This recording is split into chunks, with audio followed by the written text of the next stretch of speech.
Johnson County Public Library in Greenwood, Indiana. I was talking to my mom on the phone right after school closed for the COVID-19 stay-at-home order.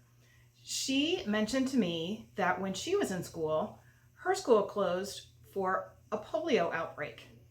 She was telling me about how she and her brothers and sisters did e-learning from home, just like my son is doing now. The way that they did e-learning when she was a girl is they would broadcast the lessons over radio or television if you had one, and then you would do your work assignments, and then you would mail them to your teachers through the postal service. It's very similar to what we do now through email. This got me thinking about how so many people have said that this particular stay-at-home order is unprecedented or has never happened in American history before. I decided to look into that and see exactly what quarantines were like throughout history and also what happened in the state of Indiana. I also became interested in other libraries talking about their historical closures on social media. The Carthage, Illinois library closed in 1911 for 6 months due to scarlet fever. They also closed for several months again in 1912 and again in 1914.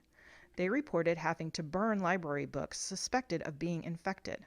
This is similar to the poor Velveteen Rabbit in Marjorie Williams' children's story, although he was saved from the burn pile by a magical fairy.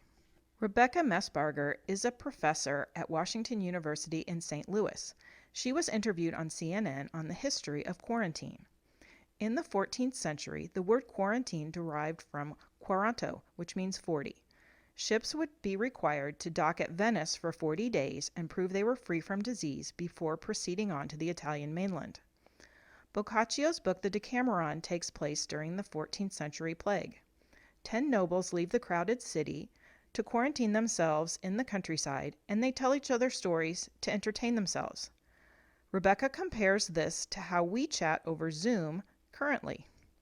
Manzoni's book The Betrothed is about the 1630 plague.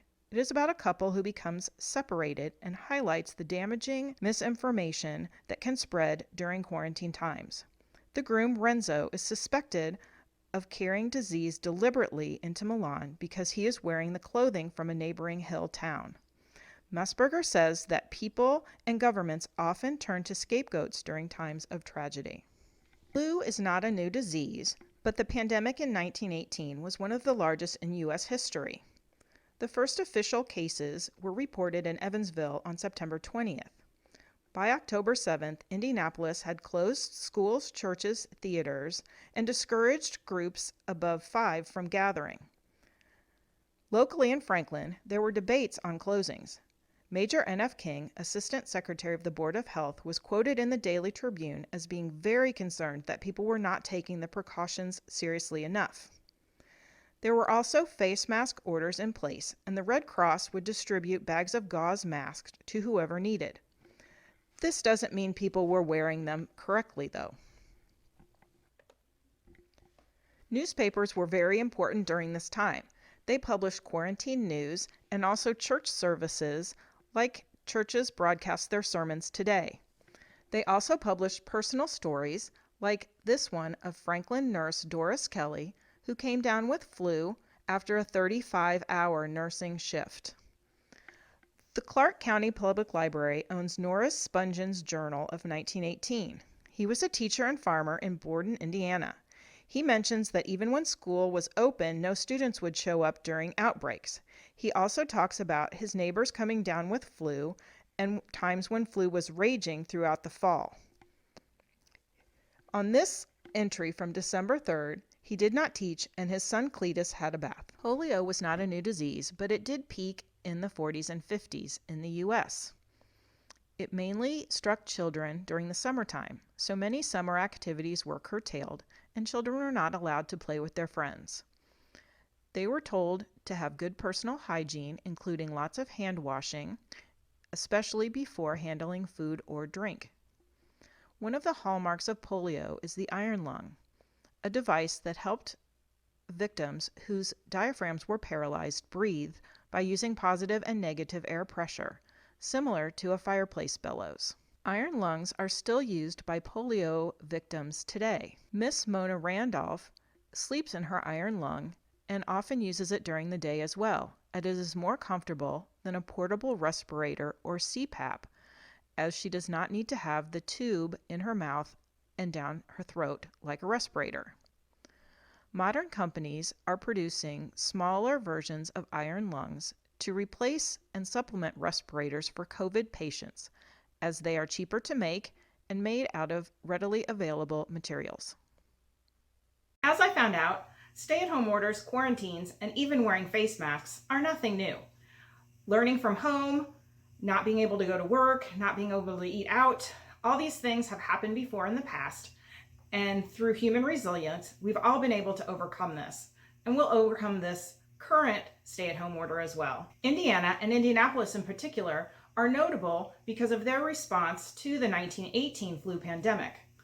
Indianapolis had one of the lowest death rates of flu in the entire nation because they made the decision to keep their schools closed and other activities limited for a longer period of time. Indianapolis schools, again, they closed early in November, but then they reopened again because they thought the threat had been minimized. There was a second wave though, and so they immediately closed the schools again. Teachers were not happy about this, and some teachers were even illegally keeping their classrooms open. But the government stepped in and kept all the kids at home. They also kept the face mask order in place longer than surrounding cities and states. And all of these measures, especially their response to that second wave of flu, helped keep the death rate down and illnesses down in Indianapolis, and also from spreading across the state. If you're interested in more information about Indiana history, pandemic history, or really anything, it's the library after all, you can use our online databases. There are many resources available on our website, pageafterpage.org, under the Research and Learn tab. I use the Inspire online library to access newspapers and other documents. Provided by the State Library, Inspire offers even more resources for Indiana Library users. When you sort by subject, you can see the history databases I used. I also looked at the Indiana History blog, also created by the State Library, and the Influenza Encyclopedia created by the University of Michigan. This is the interview from CNN about the plague. Thanks for watching.